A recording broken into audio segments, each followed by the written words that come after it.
let's get into a little bit about the concept or idea of Neuralink. And I'm going to read directly from this description so that I don't botch any of my words on this. I want to make sure I give you the exact description there.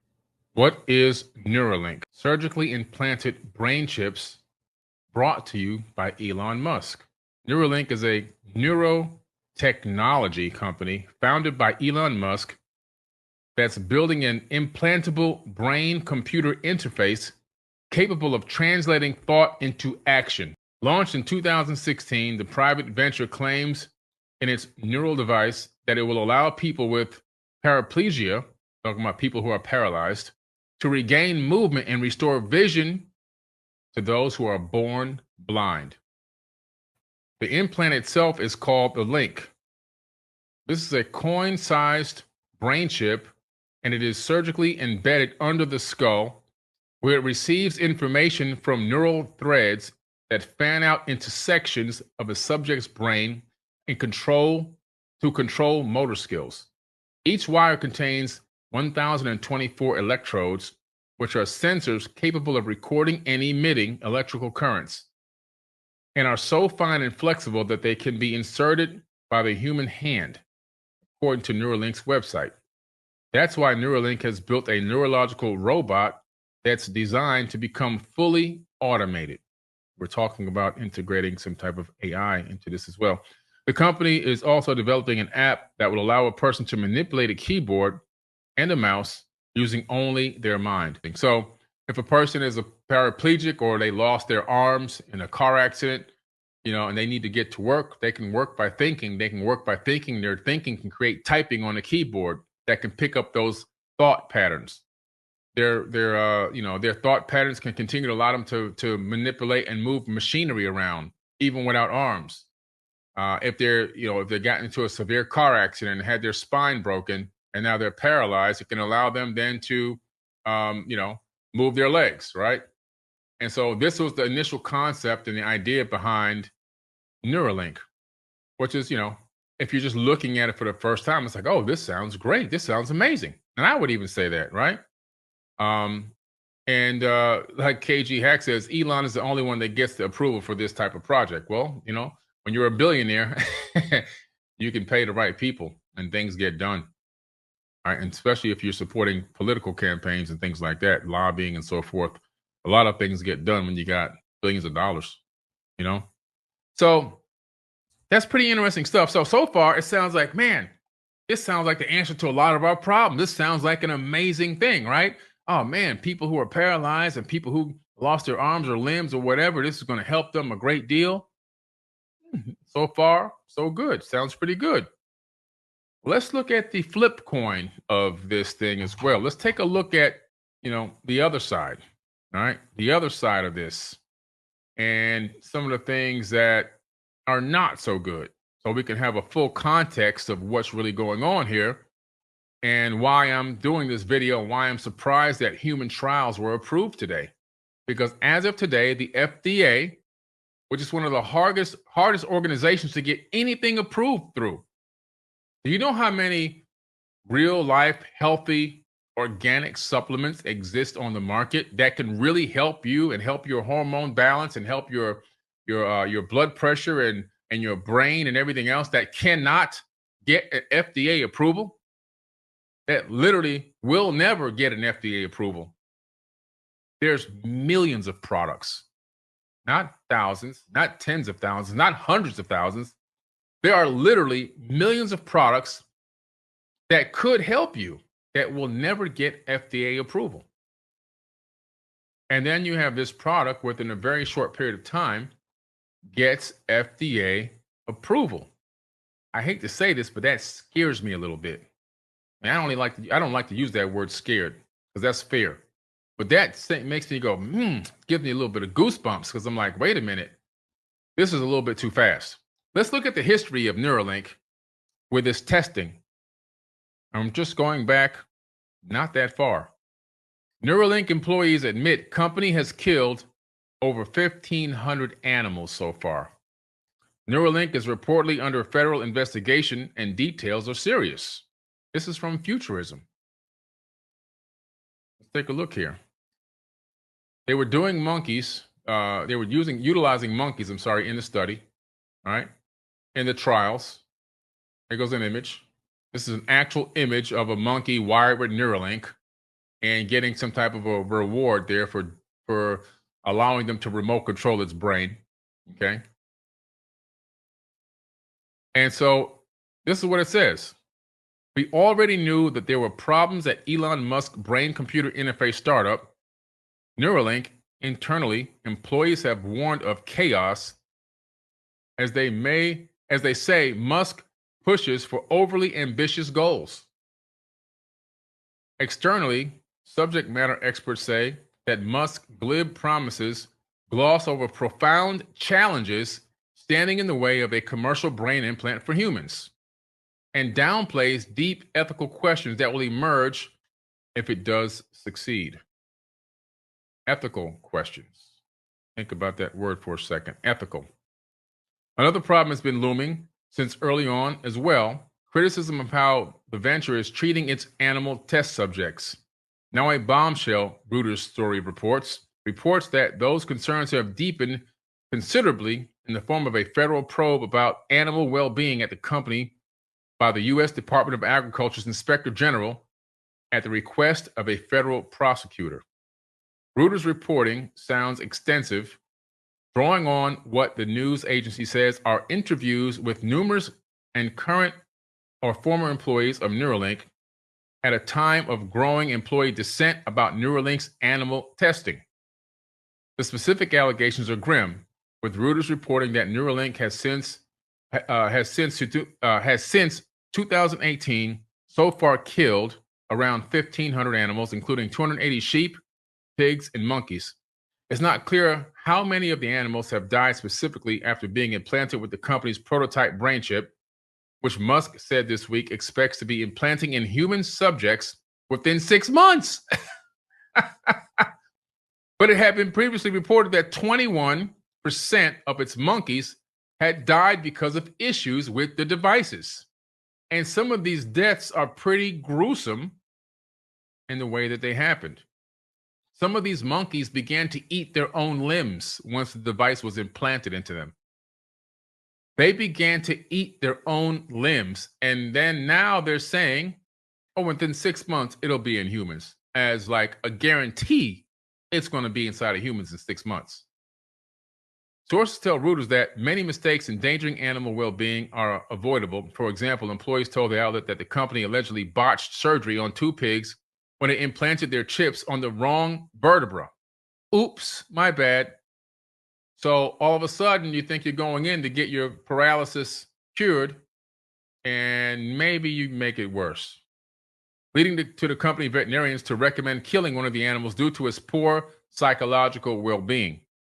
Worse, employees told Reuters that mistakes led to the animals' deaths were sometimes exacerbated by Musk pushing the company to work faster than was safe. Sounds like the global pandemic cure-a-majigger. You know what I'm talking about? Jabberwowskis. Rushing, even though it wasn't safe.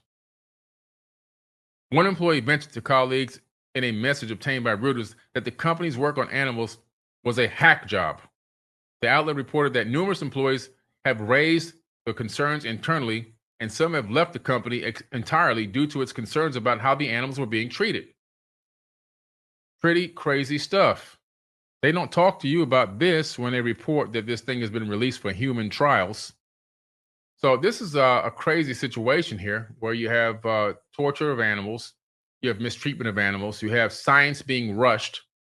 And when you're rushing science and you're changing verbiage in your reports, now you're building an agenda. The only purpose that's here is to get this to market as fast as possible, probably to beat a competitor and also to generate income, because probably the research has been costing into the billions, and now it's time to pay some of those billions back. And so we must get this out within a certain period of time.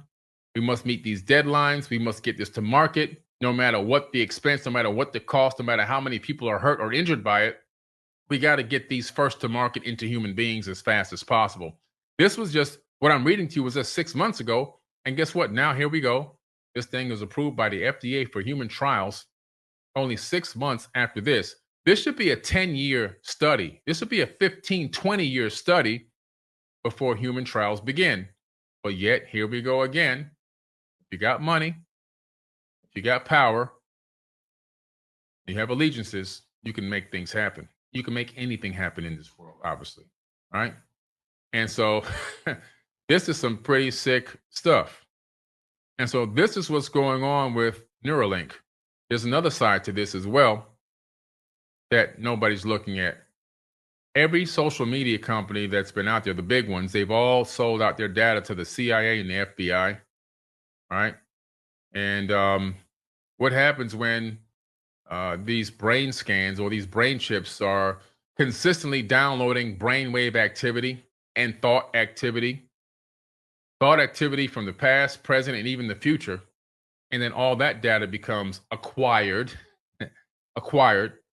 And then people who are just sitting in their homes relaxing end up a knock at the door. Here you're getting arrested because according to your brain pattern, you might have killed somebody in 1975.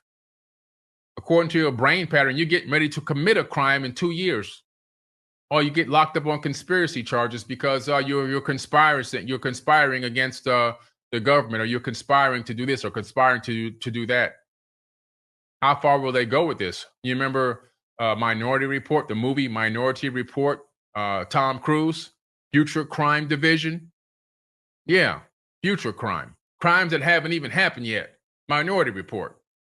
So all of a sudden, you're in a situation where your thoughts have now been compromised. And what happens then? Let's look at the other side. When you get hacked. When you get hacked and those chips remote control your body. Now somebody remote controls you to go and do a shooting somewhere. They remote control you to crash your car into a group of protesters. They remote control you to, go do something that you normally wouldn't do. Like go and rob a bank and bring them the money and remote control your body all the way back to the drop-off spot, right? Now you got the fall guy. Remote control you to commit an assassination of somebody important, a political figure. What happens when they start hacking into people's brains because the chip is there? There hasn't been one bank that hasn't been hacked. The federal government, U.S. government's been hacked. They get hacked almost on a daily basis.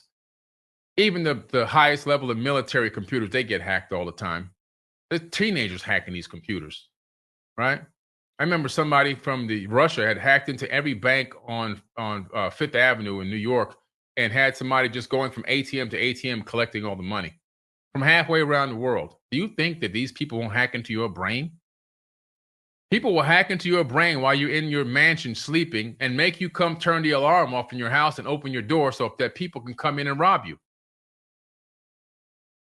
It's crazy. So there's a good side and there's also a dark side. As with anything in the universe, you have light and you have darkness. And so that's what we're facing. And so this thing needs to be really evaluated. I just don't recommend people run down and start popping this thing into their heads.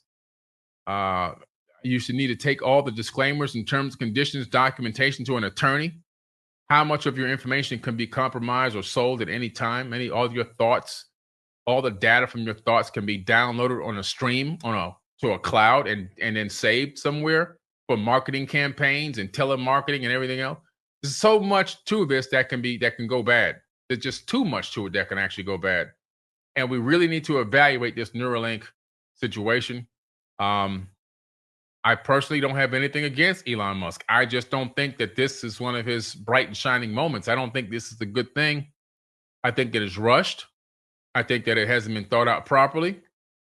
I think that people are definitely going to probably end up injured or dead. And some people will actually have the full benefit. There will be some people that get the full benefit. It's going to be a mix.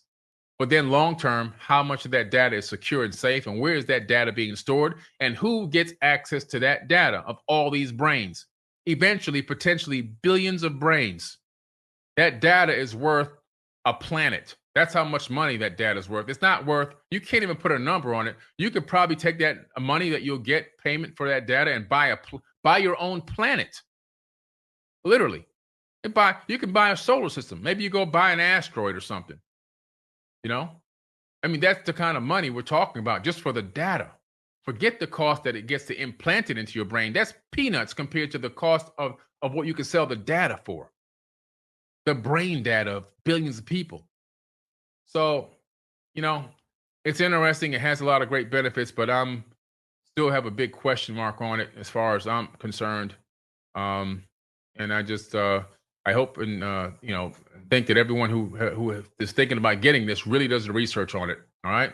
Now, this is pretty interesting because it takes me back to an old talk show that I saw. I think it was 60 Minutes. I saw on 60 Minutes this. I'm going to play this clip for you. I finally found it after digging and digging for about 35, 40 minutes. There is a student. At the time, he was a student. I don't think he's a student anymore. Let me pull up his name here. His name is Arnav Kapoor. Arnav Kapoor. I'll show you his face. Let me pull up a picture of this kid. All right. He had an incredible invention. And we're going back to about 2016 now. Let me see if I can find this kid's face. This is Arnav Kapoor. You might have never heard of this kid. This kid was a student at MIT, all right? And while at MIT, he decided to go ahead and work on a new type of interface that interface with the brain through conscious thought, all right? Let me tell you what Arnav Kapoor was able to do long before Elon Musk came up with the idea for the Neuralink device. And this device doesn't have any type of surgery required. You don't have to put a chip inside of your head at all, which is pretty interesting. But it does a lot of the things that they were claiming that they want, this thing to do. Imagine perfectly memorizing things, crunching numbers as fast as computers do, silently texting other people, suddenly becoming multilingual so you can hear the translation in your head in one language and speak in another. This is the vision of Arnav Kapoor, which he actually developed this device years ago. Okay? We're talking about 7 years ago he did this. The vision of Arnav Kapoor, pioneering inventor, researcher, and rising star of the MIT Media Lab, as featured on CBS 60 Minutes, which is where I saw this when it aired live back then. He's working toward a future where people are the center of technology and that used it for good, extending our intelligence and abilities multifold without unplugging us from our environment, as today's digital devices do, and enabling us to solve the world's biggest problems. That future in which wearable AI amplifies human intelligence isn't far from reality. And what he's done is he's developed this device, which you see here. I'm going to put it back up again real quick. He developed this device, which sits on the back of your ear, and there's a bone behind your ear that it makes vibrations and transmits the information directly to the bone, bypassing the opening in the ear.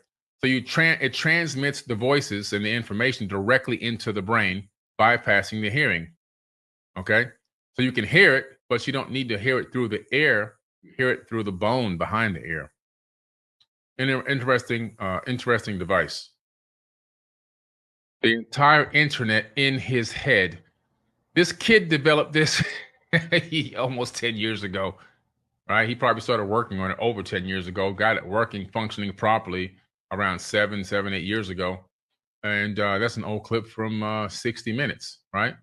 And what's interesting about this is when you look at the ancient texts and the ancient tablets, right? And you hear about these gods with this unlimited knowledge. When you go to Egypt, you find out that there's these locations where there would be these ancient temples, right? And these altars. And people, according to the local guides, would line up for miles in the ancient past, absolute miles. And what were they doing? They would line up for miles so that they can come and have a word with one of these gods, the Natiru, as they're called in Africa, aka Anunnaki, aka Atlanteans, whatever you want to call them, the Nomo, according to the Dogon tribe. They had many different names, right? But when they would ask them questions, they had all the answers. What if, hypothesis, what if these beings had something similar to this, and this is just a rediscovery of what already existed. What if this is simply a rediscovery of what already existed? Because we know, according to these ancient texts and tablets, and from the depictions of these ancient beings and all these carvings and reliefs, they had on what appeared to be technology. They had technology in their hands, they had technology embedded into their clothing, and sometimes they had these earpieces that came across their mouth, looking like some of the stuff like what this kid just had on just now, right? If you look up the El Baal artifact, as a matter of fact, let me see if I can find that right quick because it's a pretty interesting artifact. I have an actual copy of this artifact here in the house. And so I'm going to pull up a couple images. Here's one image. This is a full-size image of this El Baal artifact. You can see that this being is wearing something that seems to be extremely technological. All right, let me go and see if I can get you a close-up so you can see a little bit better as to what I'm actually looking at here. All right, and you're going to see the device over the ear when I go into this Zoom. I got one here. Let me save this. And I have an actual replica copy of this same artifact here in my house upstairs. I've had it for years. It's an actual mold of the artifact. Let me give you a close-up look here. Now, in the upper left, you see this opening, right? And you see a being coming through the opening. On the being's ear, coming to its mouth, is a device. And then you see the being as a full size. You can see the breath coming out of this thing, which looks like some type of advanced suit that it's wearing. And this thing is thousands of years old. Thousands of years old, right? It's just pretty interesting. It's just a pretty interesting coincidence. It may have something to do with it. It may not. I'm just pulling up something to me that I thought was an extreme coincidence because according to these texts and tablets, you can go and talk to these beings and they had all the answers. They're always having the answers. You see here, you can see the human beings are being taught by this Anunnaki god. You could tell that it's an Anunnaki god, not a normal human, because of the size of this person. This guy is massive. The human beings only come up to his knees while he's seated. If he was to stand up, they'd be right at the knee joint. This being is a massive dude with a big elongated skull, and he's teaching human beings in this particular relief the secrets of anti-gravity. Okay, that's what he's teaching there. And that's a whole nother podcast that I'll do and break this whole thing down as to exactly what's going on there. But these beings had an impressive level of knowledge. What if they were tapping into a database that they had brought to Earth with them, that they can literally think to it and it would give them the answers, giving them godlike, omnipresent, omnipotent capabilities, making it look like they had all the information and all the answers to every question in the world. They had immense knowledge on architectural structures and mathematics and languages, because when you read these texts, they're always changing people's languages and confusing languages and making these people speak that. They came up with all these languages out of absolutely nowhere, and they were all taught to them by these gods, quote unquote, with a lowercase g gods. What if they were using similar devices? They're just using some type of sophisticated computer database to read back to them, maybe even right there behind the ear or some other device, maybe from those crowns that they always wore, and send the information right into their brain so they can regurgitate it as if they actually came up with the ideas themselves. Pretty interesting. It's a possibility. It's an absolute possibility. You can't rule it out, right? So we're talking about something that I used to talk about, what I have been talking about consistently in all my workshops. If you've ever come to any of my online workshops, any of my online classes, any of my big lectures where I talk about the power of the mind, what's one of the things I always talk about? The fact that the brain is sending out signals, is sending out encoded data on a wave of light. We know that the brain emits electromagnetic waves. What is an electromagnetic wave? It's a wave of light. Not a wave of light that the human eye can actually see, because human beings see less than 1% of the light spectrum. We pretty much only get red, green, and blue and variations of that. But there's, ultraviolet, there's gamma, there's infrared, there's multispectral, there's all these other waves of light in electromagnetic frequencies, like the ones that are being emitted by my cell phone at this exact moment, and the TV and the camera that I'm talking to right now, talk to you, that's also emitting light waves that my retina cannot detect because we don't see in that light wave frequency. The brain is sending out these light waves on a consistent basis, but not just any kind of light wave. It's sending out a wave of light that's encoded with actual data, actual information. Program code is on the light wave. And so that program code goes out, it goes out into the universe, and it also sends that code and information down neurons, and then goes into your nervous system and goes down into the body to control movements and organs and everything else. Right. So the brain is a control center, basically, and it's transmitting this information on a consistent basis. So I gave you the good side, and I gave you the bad side so far, as this thing could literally be botched. So you know how plastic surgery, there's TV shows called Botched, where you see women who've gone in for plastic surgery and men have gone in for plastic surgery, and it's a botched surgery. Well, this Neuralink can also be botched because at the speed in which they're trying to implement this into the human population is too fast to be safe. It's just too fast to be safe. And so people that are thinking they're going to go in for one result end up getting more negative results. Some will have good results, some will not have good results. Some will have great results, some will die. Some will definitely die. And this is probably something, a disclaimer you have to agree to and sign before the surgery even occurs, that this could kill you, right? Just like we know the global Jabberwowski thing that they gave out, they make you sign a document saying, oh, this could kill you and you can't sue us. You see? That's what it's saying, right? And so it's pretty crazy.